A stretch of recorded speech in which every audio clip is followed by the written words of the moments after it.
Donc on va résoudre un exercice de mécanique quantique sur les espaces de Hilbert et les observables. Et on va se placer dans le cadre d'un espace de Hilbert en 3 dimensions.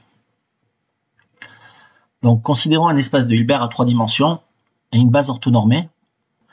Les vecteurs de la base sont tous normalisés et orthogonaux entre eux, définis par l'ensemble des quêtes 1, quête 2 et quête 3.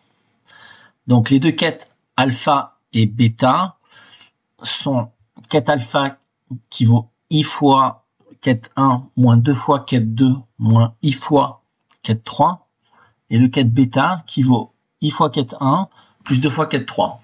Donc on nous demande de construire les vecteurs adjoints que sont en fait les bras alpha et bêta. On nous demande ensuite de trouver le produit scalaire alpha-bêta et le produit scalaire bêta-alpha et de confirmer qu'on a l'égalité entre bêta scalaire alpha et le conjugué de alpha-bêta. Le conjugué étant le complexe conjugué au sens hermétique. Le conjugué par exemple de moins i, c'est i. Enfin, on prend le conjugué de la partie imaginaire. Donc on nous demande de trouver les 9 éléments de matrice de l'opérateur A, où l'opérateur A est défini comme la dyade alpha-bêta. Voilà, donc cette notation, en fait, lorsqu'on a un quête avec un bras, en fait, c'est une dyade, puisqu'en fait, on fait le produit scalaire d'un vecteur colonne. Ici, on est en dimension 3, donc c'est un vecteur alpha, c'est un vecteur colonne, 3 lignes, donc une colonne, et bêta, c'est un quête, pardon, c'est un bras. Le bras, en fait, c'est un vecteur ligne.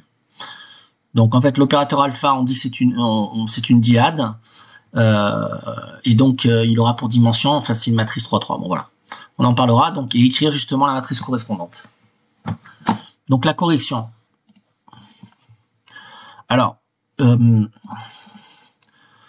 donc quelque chose qui est important, voilà, il faut savoir que en notation, la notation du bras, en fait, le bras d'un vecteur, on le note comme ça, on le note que quête DAG. Quête DAG, c'est quoi? C'est le conjugué hermétique. C'est voilà, donc on conjugue et on prend le transposé. Donc autrement dit,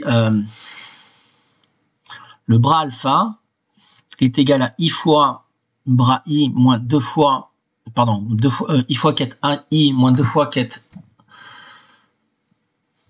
2 moins i fois quête 3, DAG. Donc on prend DAG, donc en fait les quêtes se transforment en bras et les bras se transforment en quêtes. Voilà. Et on prend les conjugués hermétiques, autrement dit on prend les complexes conjugués. Donc ici i ça va devenir du moins i. Le quête i devient le quête 1 devient le bras 1, etc.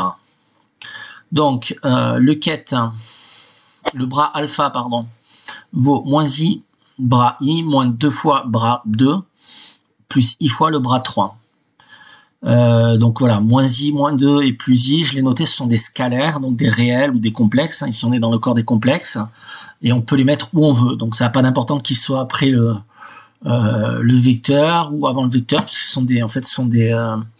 sont des scalaires, et donc chaque composante du vecteur va être multipliée par le scalaire qui lui correspond, alors qu'il soit placé avant ou après.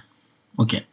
Et on a également pour le bras bêta, en fait c'est i fois quête 1 plus 2 fois quête 3, le tout DAG. Là on voit pas trop que ça a été coupé par le scan, mais DAG, donc on prend le conjugué hermétique, et donc c'est égal à moins i fois là j'ai mis plus 1, mais en fait c'est le bras 1, pas du, plus le bras 3 multiplié par le scalaire 2, d'accord, c'est donc égal à moins i fois le bras 1 plus 2 fois le bras 3.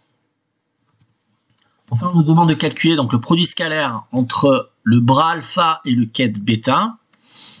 Donc ce produit scalaire est donc vaut moins i fois le bras 1, moins 2 fois le bras 2, plus i fois le bras 3, multiplié par, à ce moment-là, on a des quêtes, moins i fois le quête 1, plus 2 fois le quête 2, plus i fois le quête 3. Voilà.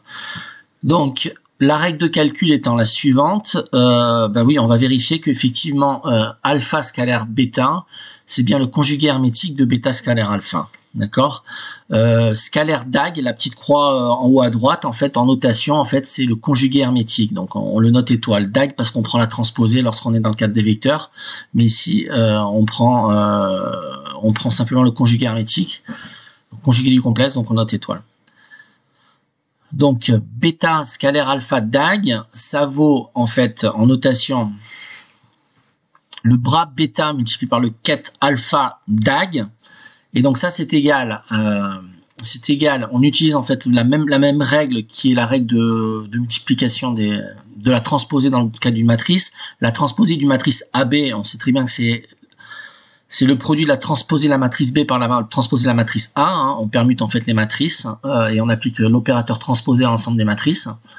Donc c'est égal au ket alpha DAG multiplié par le ket bêta DAG. Et le ket alpha DAG, par définition même, c'est le bras alpha. Et le ket bêta, ici, le ket bêta DAG, c'est en fait... le bras bêta DAG, c'est le ket bêta. On retrouve donc bien que alpha scalaire bêta, c'est égal à bêta scalaire alpha DAG. Ok, donc on fait le calcul suivant cette règle de calcul. Et on obtient... donc je vous passe les calculs, je les ai écrits, vous pouvez les vérifier, les faire vous-même. Que c'est égal à moins 1 plus 2i. Et on vérifie donc bien que moins 1 plus 2i, c'est le conjugué hermétique de 1 moins 2i. En fait, c'est moins 1 moins 2i. Bon, ok. Puisque le conjugué hermétique d'un scalaire, c'est lui-même. Bon, pas grave.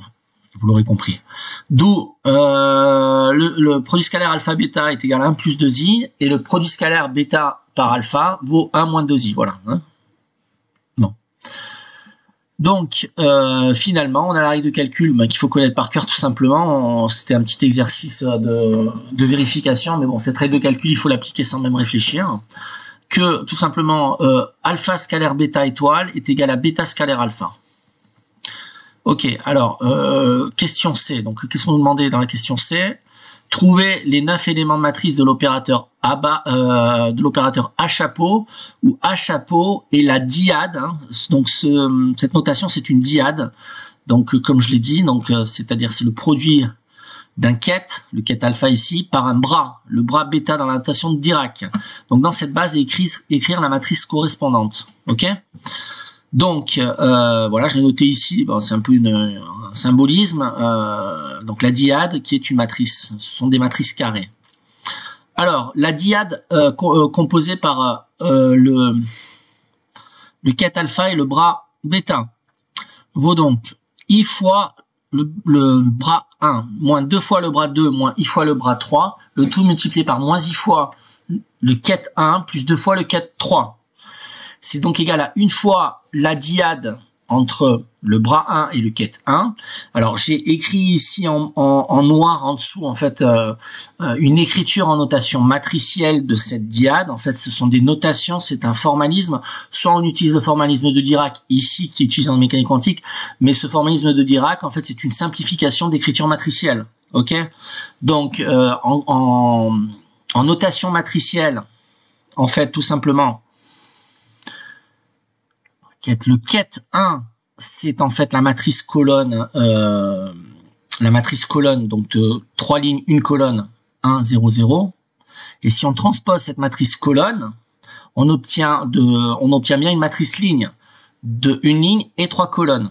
Donc si on fait le produit matriciel entre une matrice 3 lignes, une colonne 3 lignes et qui est un vecteur colonne et une matrice en fait qui est un vecteur ligne, donc une ligne 3 colonnes, on obtient bien une matrice 3 3.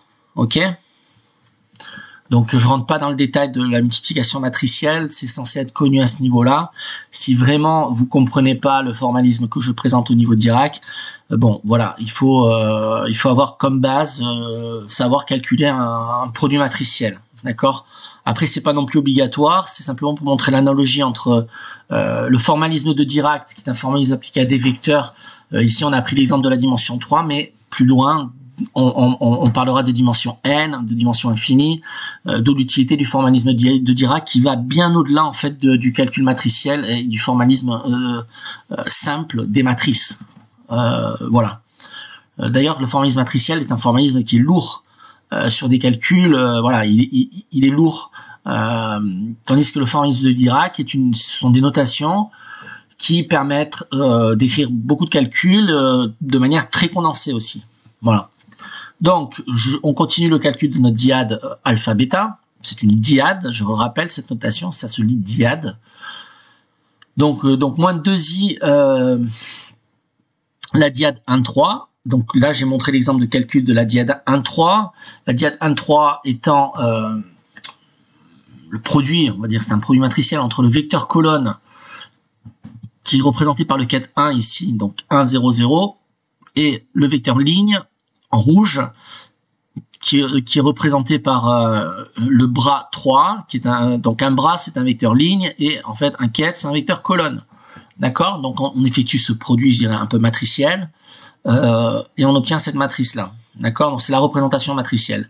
En vert, j'ai également explicité sous la forme matricielle pour pouvoir faire vraiment une première analogie avec les matrices. Donc, comme j'ai dit, de la dyade 2,3, d'accord? La dyade 2,3 étant le produit, le produit entre le quête 2 et le bras 3. Le quête 2 étant le vecteur colonne représenté en vert ici, donc 2 puisque c'est le deuxième élément, 0, 1, 0.